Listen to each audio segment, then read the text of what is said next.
सुधारना सबसे मुश्किल मशीन इंसान है। ये जिंदगी आखिरत के लिए एक इम्तिहान है।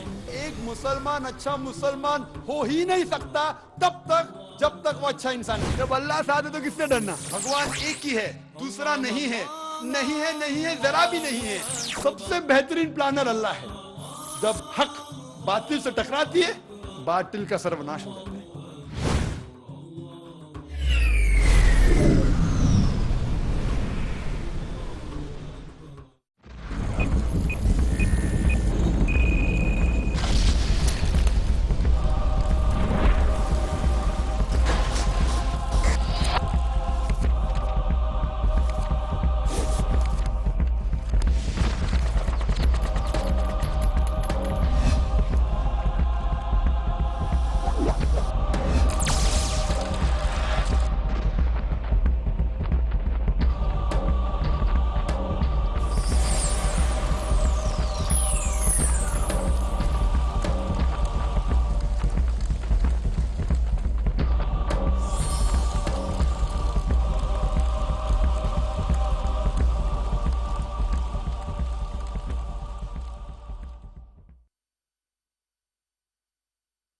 जब तक जुल्म खत्म हो जाए उसके बाद अब बंद करो।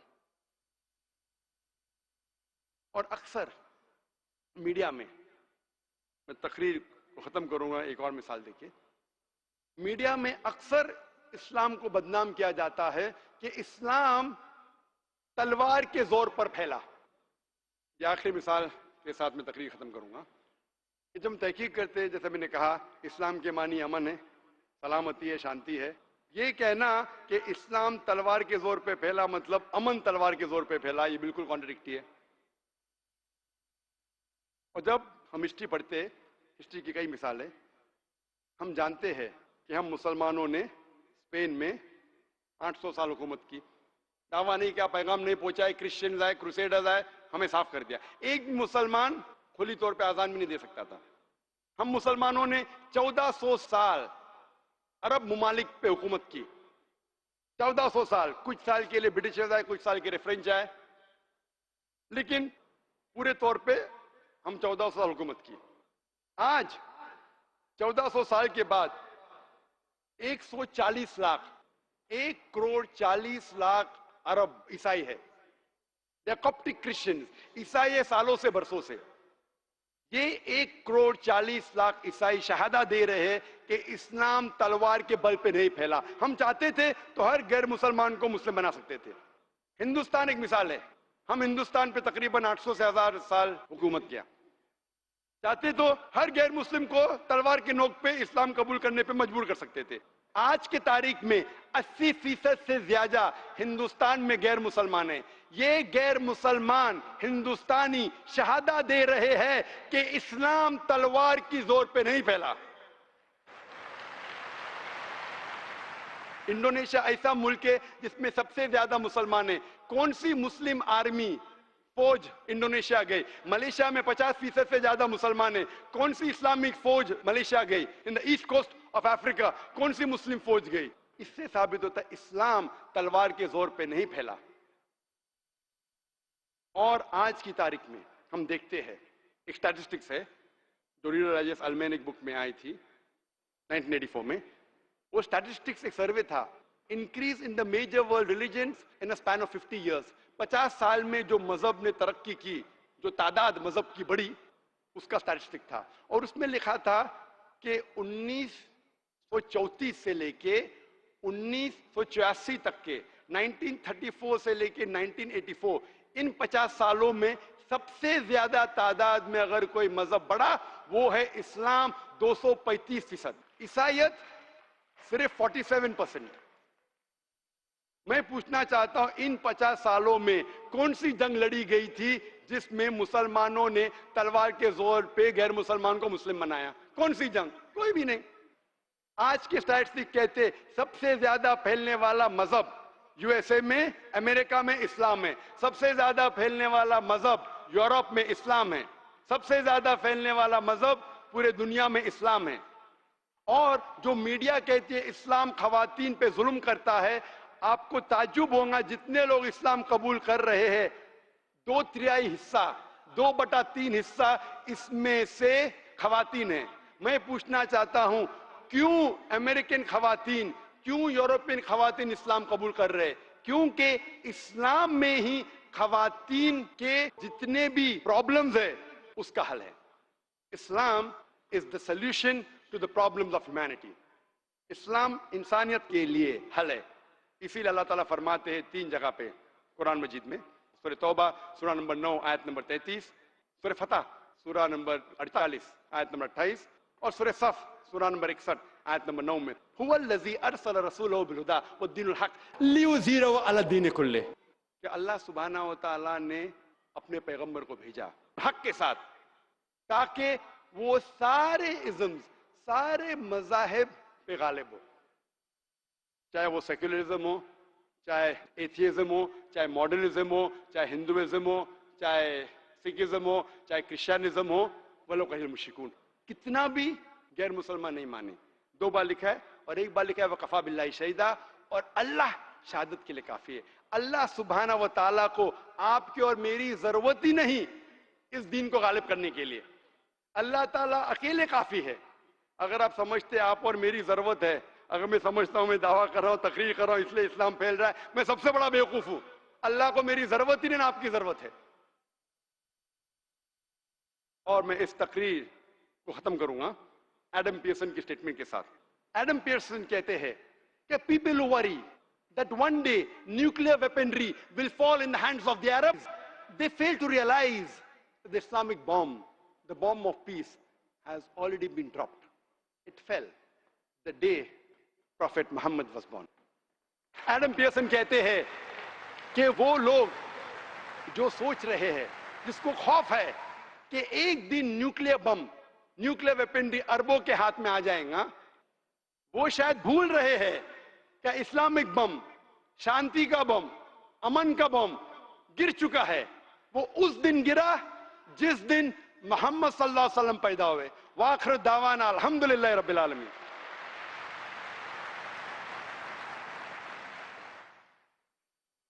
वक्त फुर्सत है कहाँ काम अभी बाकी है, वक्त फुर्सत है कहाँ काम अभी बाकी है, नूर तौहीद का इत्माम अभी बाकी है। ख़वातीन व हज़रात, सवाल व जवाब सेशन शुरू करने से पहले मैं आज की इस नशिस्त के मेहमान खुसूसी ऑल इंडिया कांग्रेस के जनरल सेक्रेटरी जनाब दिग्विजय सिंह से गुजारिश करूंगा कि वो आएँ और अपने ख़यालात का इजहार फरमाएँ। और आप तमाम ख़वातीन व हज़रात से गुजारिश करूंगा कि संजीदगी का मुज़ाहरा करें। इंशाअल्लाह इमाम हरम शेख सऊद शुरैम उनकी तकरीर और दुआ पर इंशाअल्लाह हमारी ये नशिस्त ख़त्म होगी।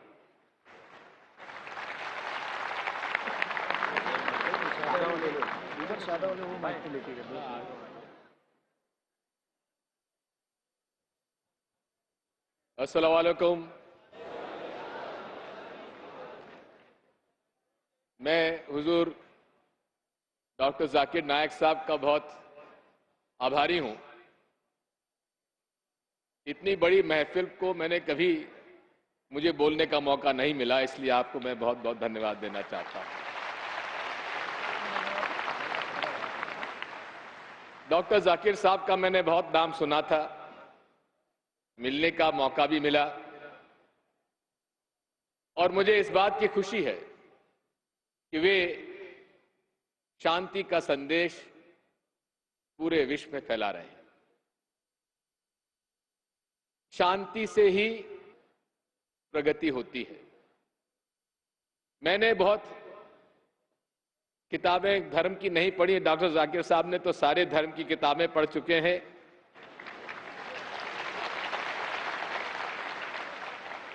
मैंने जो भी धर्म सीखा है मेरे पिता और माता से सीखा है और मेरे गुरु से सीखा है, और उन्होंने कहीं मुझे नहीं पढ़ाया, कहीं मुझे ये नहीं सिखाया कि कोई धर्म खराब होता है या धर्म की आयतें खराब होती हैं।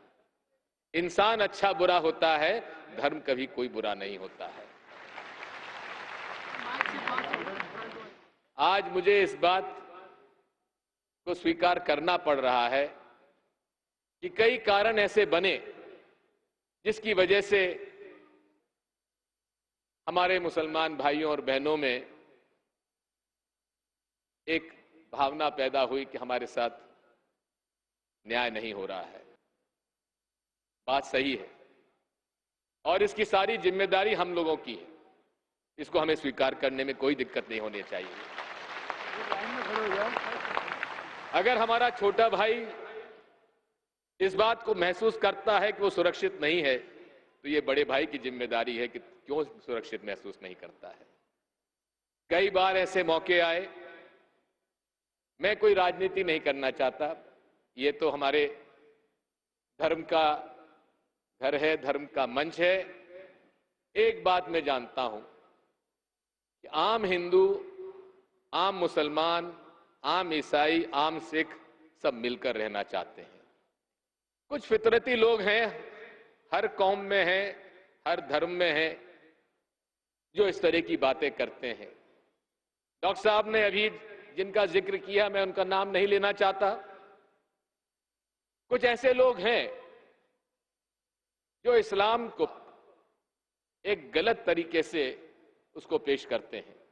आज आवश्यकता डॉक्टर साहब ये है कि आपका ये शांति का संदेश इस पूरे मुल्क में पहुंचना चाहिए। इस मुल्क में पहुंच के कोने कोने तक जाना चाहिए।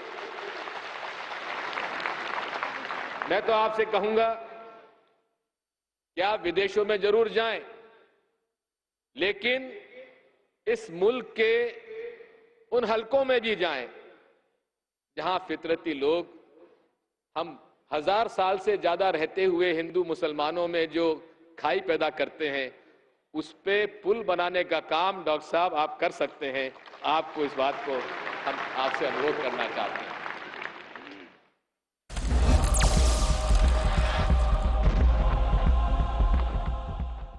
हर दौर में बढ़ाता जो मोमिन की शान है, पैगाम में हक समय से हमारा कुरान है।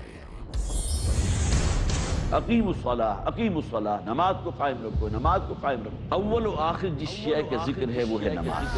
डॉक्टर आरिफ रशीद इसरा। किसी भी मुसलमान फर्द की जिंदगी के अंदर जो नुमाया तरीन शय नजर आनी चाहिए वो नमाज का मामला है। जरूरी है जिसका एहतराम, जो कुरान में फरमाया गया अक़ीमिस्सलात लिज़िक्री, नमाज को कायम रखो ताकि तुम्हारा दिल मेरी याद से बसा रहे। लाजमी है जिस पर अमल। नमाज तो वो शय है कि जो हर फोश काम से, हर बेहयाई के काम से और मुनकरात से, गुनाहों से रोकने वाली है। कामयाबी है जिसकी पनाह में। अल्लज़ीना हुम फ़ी सलातिहिम ख़ाशिऊन, वो लोग के जो अपनी नमाजों के अंदर खुशू व खुजू इख्तियार करने वाले हैं। दुनिया को गुमराही से निकालने के लिए रब ने उतारा कलाम, कुरान का पैगाम। हर बुध शाम 4 बजे और दोबारा सुबह 4:30 बजे इंडिया में पीस टीवी उर्दू पर।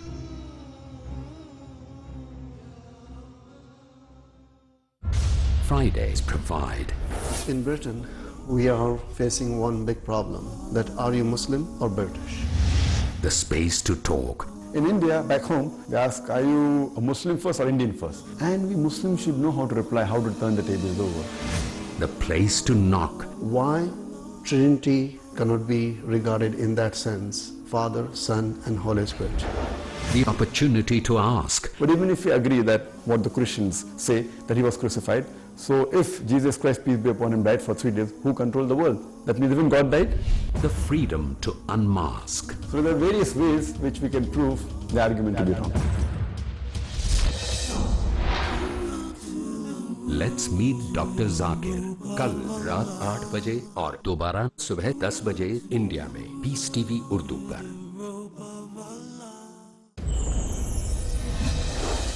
क्या आपके जहन में है कुछ शुकूक व शुबहात? तो फिर देखिए पीस टीवी उर्दू पर हाफिज मामून के सवालात और मेरे जवाबात।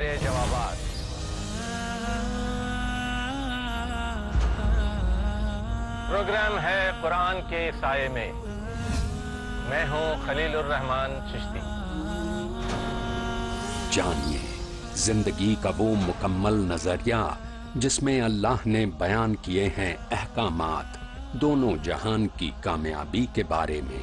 कुरान के साए में हर पीर रात 9:30 बजे और दोबारा सुबह 7 बजे इंडिया में पीस टीवी उर्दू पर।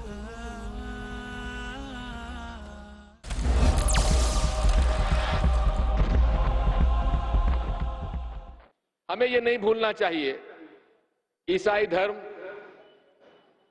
हिंदुस्तान में पहले आया, यूरोप में बाद में गया, लेकिन उसको भी हिंदुस्तान के लोगों ने स्वीकार किया। इस्लाम आज से 1400 साल पहले भारत में आया, लेकिन इस देश में सियासी तो लड़ाइयां खूब हुई, लेकिन धार्मिक युद्ध कभी हिंदू और मुसलमानों में नहीं हुआ। धर्म के नाम पर डॉक्टर साहब कभी हम लोगों में तलवारें नहीं खींची। अकबर बादशाह की फौज में राजा मान सिंह लड़ा करते थे और महाराणा प्रताप की फौज में हाकिम खां सूरी लड़ा करते थे। ये मुल्क गंगा जमनी संस्कृति का मुल्क है, और जो लोग इस गंगा जमनी संस्कृति को तोड़ना चाहते हैं वो इस देश के भलाई नहीं चाहते हैं। इस बात को हमें समझ लेना चाहिए, और यही संदेश आप और हम सब वो लोग जो इस मुल्क में शांति चाहते हैं, इस मुल्क में अमन चाहते हैं, उस शांति और अमन का संदेश जन जन तक पहुंचाना हमारा फर्ज बनता है। आज विश्व कहां जा रहा है? मार्केट इकोनॉमी की तरफ जा रहा है। आज इकोनॉमिक इश्यूज, आर्थिक इश्यूज सबसे ज्यादा अहम रखते हैं, और इस जमाने में अगर हमने हमारे बच्चों को सही शिक्षा नहीं दी, सही पढ़ाई का मौका नहीं दिया, तो हम लोग पीछे छूट जाएंगे। आज इस जमाने में आवश्यकता इस बात की है कि हमारे हिंदुस्तान में अमन, चैन, शांति रहे, हम लोग भाईचारे के साथ रहें, और जो लोग फिरका परस्त ख्यालात रखते हैं उनकी लड़ाई मेरे भाई मिलकर लड़नी पड़ेगी। अलग अलग हम लोग लड़ाई नहीं लड़ सकते, और जब तक लड़ाई नहीं लड़ेंगे उन लोगों से, हम इस मुल्क को बर्बाद कर देंगे। आज जवाबदारी हम लोगों की है, जो मेजॉरिटी कम्युनिटी है, हम हिंदुओं की है, कि हम हमारे मुसलमान भाइयों में वो विश्वास पैदा करें, हमारी हुकूमत में विश्वास पैदा करें, चाहे हमारे राजनेता हो, चाहे हुकूमत में रहने वाले अधिकारी कर्मचारी हो, चाहे हमारी जुडिशरी हो। हम लोगों की जवाबदारी है कि हम हमारे जो अल्पसंख्यक भाई हैं, मुसलमान भाई और बहन हैं, उनके मन में ये विश्वास पैदा करें कि मुल्क तुम्हारा है, तुम्हें न्याय मिलेगा, तुम्हें जस्टिस मिलेगी, तुम्हारे साथ कोई जाति नहीं होने दी जाएगी। ये जवाबदारी हम लोगों की है, और उसे हम सब निभाने के लिए तैयार हैं। डॉक्टर साहब, आपको मैं बहुत मुबारकबाद देता हूं। मैंने आपकी तारीफ सुनी थी, आज मैंने जो मजमा यहां देखा है, वाकई में ऐसा मैंने कहीं नहीं देखा। आपको बहुत बहुत मुबारक, बहुत बहुत शुक्रिया।